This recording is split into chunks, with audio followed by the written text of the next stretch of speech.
শিক্ষার্থী দেখবে বাংলাদেশ, শিখবে বাংলাদেশ, তবে তো আগে বাবা সোনার বাংলাদেশ।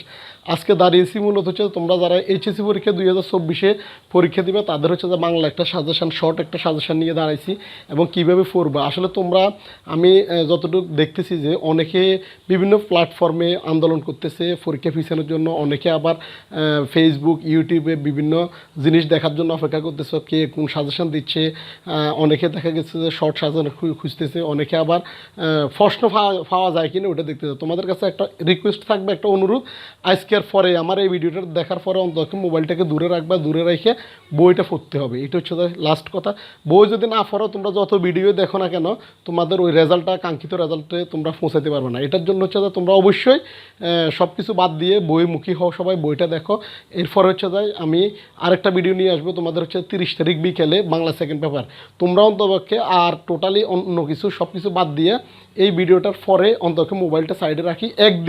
আমি একদিনের প্রিপারেশনে ইনশাল্লাহ তোমরা যদি আমি যেভাবে বলতেছি এভাবে করো, A+ নিশ্চিত, মানে 80+ নাম্বার 5 এটা শিওর থাকো এবং ওইভাবে একটু কষ্ট করো। শুধু একটা দিন, সবসময় তো যা করলে পড়াশোনা যতটুকু করলে আজকে শুধু একটা দিন কষ্ট করে আমি শর্ট একটা সাজেশন দিয়ে দিচ্ছি তোমাদেরকে বাংলা। যেহেতু তোমরা অলরেডি প্রিপারেশন তোমাদের নেওয়া হয়ে গেছে, যেহেতু একদিন শুধু আমি তোমাদের কাছ থেকে নিচ্ছি তোমাদের কাঙ্ক্ষিত রেজাল্টের জন্য, যেহেতু তোমাদের গুরুত্বপূর্ণ পরীক্ষা। দেখো আমি ক বিভাগকে 60টি প্রশ্ন থেকে 2টি প্রশ্ন তোমাদের থাকবে, তোমরা এটা জানো, বাধ্যতামূলক। দেন এটা তো দিতে হবে এবং কয়টা আছে, গল্প আছে, তোমরা এটা জানো। ক বিভাগে হচ্ছে যায় গদ্যের মধ্যে হচ্ছে যায় অপরিচিতা আছে, বিলাসী আছে, আমার পথ, তারপরে মানব কল্যাণ, মাসি পিসি, 52 দিনগুলি, রেইনকোট। এই 7টা হচ্ছে যায় তোমার গদ্য। এখন পদ্যের মধ্যে মানে হচ্ছে যায় গ বিভাগে হচ্ছে যায় তোমার কবিতা অংশ, এটাতে হচ্ছে যায় 3টা থেকে তোমাকে 2টা কোশ্চেন করতে হবে। এখানে 4টা থেকে 2টা, আর এখানে হচ্ছে যায় 3টা থেকে মাস্ট 2টা করতে হবে। ওইটাও 7টা আমি দিয়ে দিছি।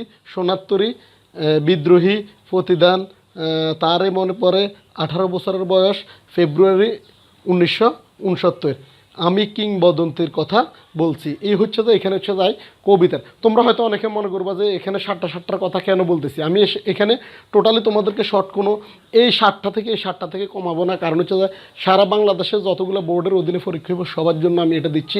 এবং কীভাবে লিখলে তোমরা একদিনের প্রিপারেশনের মধ্যে তোমাদের 80+ পাওয়া যায়, ওইটা নিয়ে আমি কথা বলতে, আমি 2টা নিয়ে কথা বলবো। সিকিউ তোমরা কীভাবে লিখবা, MCQ কীভাবে লিখবা, ওইটা নিয়েও আমি কথা বলবো। টোটালি এই অল্প একটু ভিডিওর মধ্যে আমি চেষ্টা করবো যত শর্ট সময়ের মধ্যে বলা যায় ওইটাই, তোমাদের সময় নষ্ট করবো না বেশি আমি। এরপর হচ্ছে ক বিভাগের খ বিভাগের পরে রয়েছে তোমাদের হচ্ছে গ বিভাগে হচ্ছে 2টি থেকে 1টি কোশ্চেনের উত্তর করতে হবে তোমাদেরকে, ওটা হচ্ছে লাল সালু। আর হচ্ছে ঘ বিভাগ থেকে হচ্ছে নাটকেরও সেম 2টি থেকে 1টি কোশ্চেনের উত্তর করতে হবে। যেহেতু তোমাদের প্রশ্ন থাকবে হচ্ছে টোটাল 11টা, তার মধ্যে হচ্ছে এখান থেকে যদি 2টা দিয়ে আমরা ক বিভাগ থেকে 2টা, তারপর যে খ বিভাগ থেকে 2টা, 4টা হয়, 5টা 6টা হয়েছে। তার মানে তোমাদের একটা কোশ্চেন হচ্ছে যায় তোমরা মন মতো তোমাদের কাছে যেটা ভালো লাগে ওইখান থেকে তোমরা একটা কোশ্চেন করবা। ওইটা হচ্ছে যে আমার বেসিক্যালি আমার পক্ষ থেকে থাকবে হচ্ছে যে তোমরা অবশ্যই ক বিভাগ থেকে দেওয়ার চেষ্টা করবে, কারণ কবিতা সাইডটা অনেকে কঠিন মনে করে, অনেকের কবিতা সাইডটা দিতে চায় না বা নাটক। তাও যদি মনে করো যে নাটকের সাইডে আছে 2টা, তোমার তার উপন্যাসে আছে 2টা, নাটকে আছে 2টা, এখান থেকে যদি মনে করো একটা তো বাধ্যতামূলক দিয়ে দিলে, যদি মনে করো কেউ একজনে মনে করো যে লাল সালুটা ভালো পারে বা সিরাজুল, তোমরা এখান থেকে আরেকটা দিতে পারবা। মোট কথা হচ্ছে যায় একটা করে বাধ্যতামূলক রইল। যদি মনে করো ভালো পারো তাহলে হচ্ছে যায় এখান থেকে আরেকটা কোশ্চেন দিতে পারবা। Total 7টা question. 7টা কোশ্চেনের মধ্যে যদি তুমি 56 পাও, 7টা কোশ্চেনে যদি তুমি 56 পাও এবং MCQ তো তুমি 23 থেকে যদি 25-এর মধ্যে থাকে তাহলে হচ্ছে তোমার 79 হয় আর কি। 23 আর হচ্ছে আমি যদি ধরি 56, তাহলে হচ্ছে 79। একটা মার্ক দিক থেকে অবশ্যই তোমাদেরকে মিলবে। অবশ্যই আমি এটা হচ্ছে ন্যূনতম একটা বলতেছি, আশা করি এর চেয়ে বেশি পাবা তোমরা। এখন আসি আমি একটু বিভাগ নিয়ে কথা বলি তোমাদেরকে। বিভাগগুলো বাধ্যতামূলক যেগুলো থাকবে ওইগুলো তো অলরেডি আমি ওইখানে গদ্য পদ্ধতি বলার সময় দিয়ে রাখছি। তারপর হচ্ছে যে তোমরা একটু স্ক্রিনশট নিয়ে দেখতে পারো, এই জিনিসগুলো নিতে পারো। ক বিভাগ থেকে 4টা থেকে ওটা তো অলরেডি বলে ফেলছি, এবং কোন বিভাগ থেকে কয়টা আসবে ওটা বলছি। ওটা নিয়ে আমি আর কথা বাড়াবো না। আমি এখন হচ্ছে সরাসরি চলে যাবো হচ্ছে সৃজনশীল। মানে তোমরা হচ্ছে সিকিউ কীভাবে লিখবা, অনেক স্টুডেন্টের সিকিউ লিখতে পারে না, সিকিউর উপরে অভিজ্ঞতা কম থাকে বা কীভাবে লিখবে, লেখার খুব অল্প সময়ের মধ্যে তোমাদেরকে চেষ্টা করবো, সময় নষ্ট করবো না, আগেও বলতেছি এখনও বলতেছি কীভাবে লিখবা। অনেকে বলে আমাকে 2 দিনের মধ্যে আমরা লেখা সুন্দর কীভাবে করবো, অনেকে চিন্তা করো তোমার লেখা যেটা আছে ঠিক ওই লেখা দিয়ে তুমি 80+ নাম্বার কীভাবে উঠানো যায় ওইটা নিয়ে আমি একটু কথা বলবো। এরপরে আমি শেষ দিয়ে দিচ্ছি অল্প একটুর মধ্যে। সৃজনশীলটা তুমি কীভাবে লিখবে একটু খেয়াল করো। এখানে হচ্ছে যে যেভাবে সৃজনশীল বা এমসিকিউর উত্তর করবে ওইটা ওইভাবে মানে কিছু সিস্টেম আছে, ওই সিস্টেমগুলো মেনটেন করলে, আমি যে সিস্টেমগুলো বলবো এই সিস্টেমগুলো মেনটেন করলে তোমরা 100% 80+ নাম্বার পাইবে ইনশাল্লাহ। সৃজনশীলটা হচ্ছে যায় 1 নাম্বার কাজ, ফার্স্ট কাজ হচ্ছে যে তুমি প্রশ্নটাকে দেখবা ফার্স্ট টু লাস্ট, 11টা প্রশ্ন ভালো করে দেখবা সৃজনশীলটা লেখা শুরু করা। এটা হচ্ছে তোমাদের কাছে একটা অনুরোধ থাকবে, যারা আমার ভিডিওটা দেখতেছো একবার সবার কাছে, তোমরা ফার্স্ট টু লাস্ট 11টা কোশ্চেন দেখবে। দেখার পরে যেটা তোমার কাছে একবার সবচেয়ে ফেভারিট মনে করো এটাই তুমি সেরা, এর চেয়ে আর নাই, এই 11টার মধ্যে যেটা তোমার সবচেয়ে বেশি ভালো পারো ওইটা নাম্বার 1-এ দিবে। এটা হচ্ছে মাথায় রাখবে, এটা হচ্ছে 1 নাম্বারে দিবে। কারণ কেন, যখন তোমার first phase, second phase, third phase বা ফোর্থ, এভাবে তুমি 4টা ফেজ খুব সুন্দর করে ভালো প্রশ্নটা তুমি লিখবা।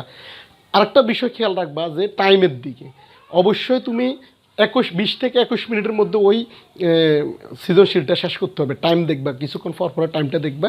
কারণ হচ্ছে না হলে তোমার দেখা যাচ্ছে একটা প্রশ্ন তুমি 30 মিনিট, যেহেতু তুমি ভালো পারো ওইটা শুরু করলা 30 মিনিট বা 35 মিনিট, তাহলে তুমি অল আনসার করা তোমার দ্বারা পসিবল না, তখন বের হয়ে তুমি নিজের অপরাধী মনে করবে।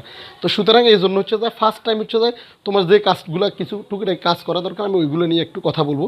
সিকিউ তো তুমি কীভাবে ভালো নাম্বার 56+ নাম্বার কীভাবে পাবে, সর্বনিম্ন আমি একটা নাম্বার বললাম ওইটা হচ্ছে 56 নাম্বার। 56+ কীভাবে পাওয়া যায় ওইটা নিয়ে ফার্স্ট হচ্ছে যায় মার্জিনটা তোমরা অবশ্যই পেন্সিল দিয়ে করবা, ওটা রেডি রাখবা।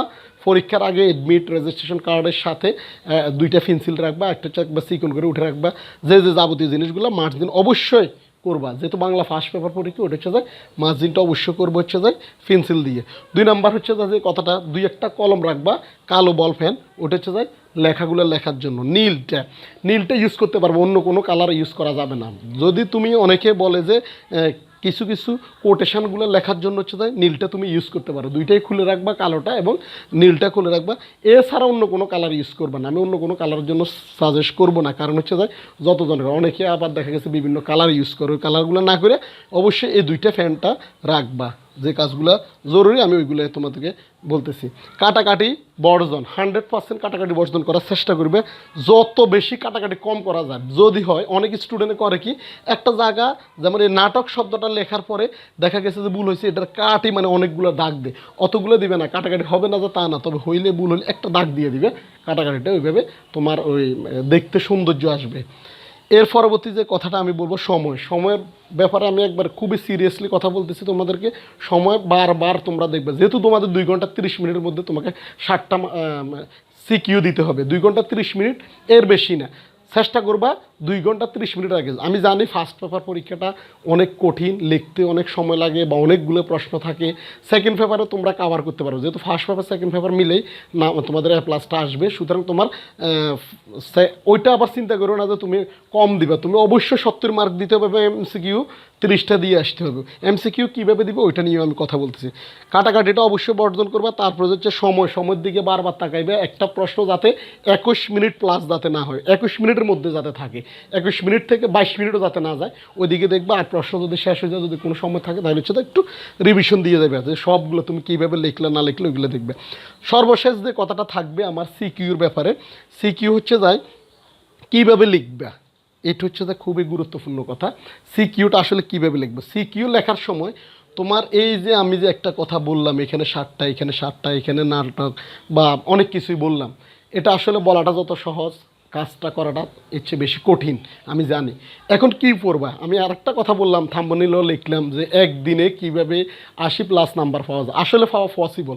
তোমরা প্রত্যেকটা, আমি কোনোটা বাদ দিব না, অনেকে বাদ দিচ্ছে, আমি দেখতেছি অনেকে বাদ দিচ্ছে, অনেকে বলতেছে দুইটা পড়লে হবে, এখান থেকে 3টা পড়লে হবে, অনেকে বলতেছে যে এভাবে পড়লে 7টা অ্যান্সার করা যাবে। আমি কিচ্ছু বাদ দিব না, কারণ হচ্ছে তোমাদের এমসিকিউ এবং সিকিউ 2টাতে ভালো করার জন্য হচ্ছে তোমরা যে জিনিসটা পড়বে, এখন আর গল্প টল্প পড়ার কোনো টাইম নেই। তোমরা পড়বে যে লেখকের যে পরিস্থিতি ওইটা পড়বে, ফাট পরিস্থিতি, ফাটের উদ্দেশ্য, এই 3টা জিনিস খুব ভালো করে পড়ে যাবে কালকে সকাল, তারপরে হচ্ছে যে কালকে বিকেল রাত, মোট কথা কালকে সারাদিন শুধু এইগুলোই পড়বা, প্রত্যেকটা জিনিস বারবার রিপিট করো, একটা পড়া হয়ে গেছে আবার আবার পড়ো। আমি বেশি পড়া দিচ্ছি না, একবারে কম। ওটা হচ্ছে যায় লেখক পরিস্থিতি, পরিস্থিতি, ফাটের উদ্দেশ্য। কবিতার ক্ষেত্রেও সেম, গদ্য পদ্য দুইটার ক্ষেত্রে সেম জিনিস পড়বা। আর এটা যদি পসিবল হয়, এটা তো একবার আশা করি পড়া আছে বেশিরভাগই, যদি পড়া না থাকে এটা হয়তো ভিডিও দেখতে পারো, অথবা একবার দ্রুত করে একবার পড়ে ফেলো, বা দুইবার সম্ভব হলে দুইবার পড়ে ফেলো।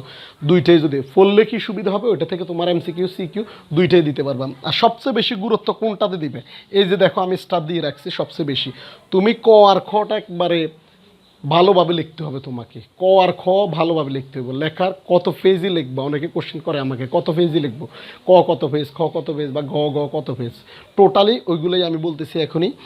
ক আর খয়ের প্রতি আমি স্টার বেশি দিছি, কারণ হচ্ছে যে ক আর খটা একটু একটু দেখবা, কয়েকটা বোর্ডের কোশ্চেনটা একটু দেখবা, যেহেতু তোমরা বেজোরে দিচ্ছ, তোমরা জোর 2024 হচ্ছে যে জোর, তোমরা 2022টা একটু দেখে দেবে, 22টা কয়েকটা প্রশ্ন যাতে আসলে লিখতে পারো, ওরকম করে হচ্ছে যায় 2022-এর দুই একটা কোশ্চেন দেখবা।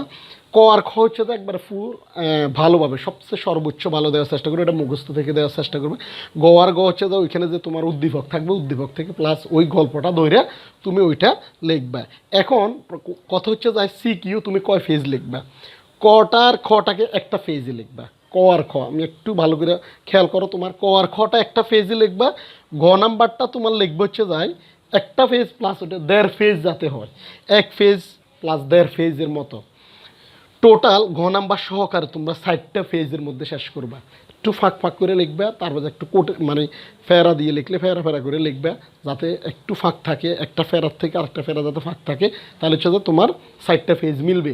60টা ফেজ মিললে আল্লাহর রহমতে 7 থেকে 8 পাইবে, 7 8 10-এ 10 পাইবে না, ওইটা বললে লাভ নাই, 7 8 পাইবে। তো এইভাবে লেখো, আশা করি তোমরা A+ 100%। যাদের টার্গেট আছে তারা A+ যদি নাও পাও, আমি যেহেতু টার্গেট দিচ্ছি 80+ নাম্বার, যারা পাইবে না তারা অন্তত পক্ষে A গ্রেড হইলেও পাইবে।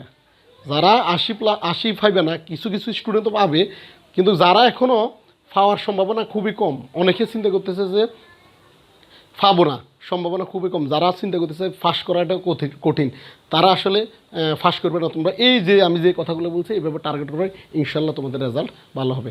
এই তো এখানে শেষ দিতেছি, দেখা হচ্ছে পরবর্তী আরেকটা ভিডিওতে। 30 তারিখে তোমাদের আরেকটা সাজেশন নিয়ে আসবো, আমার বাংলা সেকেন্ড পেপার কীভাবে দুইটা মিলে A+ আসা যায়, ওটা নিয়ে চেষ্টা করবো। ওকে, আল্লাহ হাফিজ, আসসালামু আলাইকুম।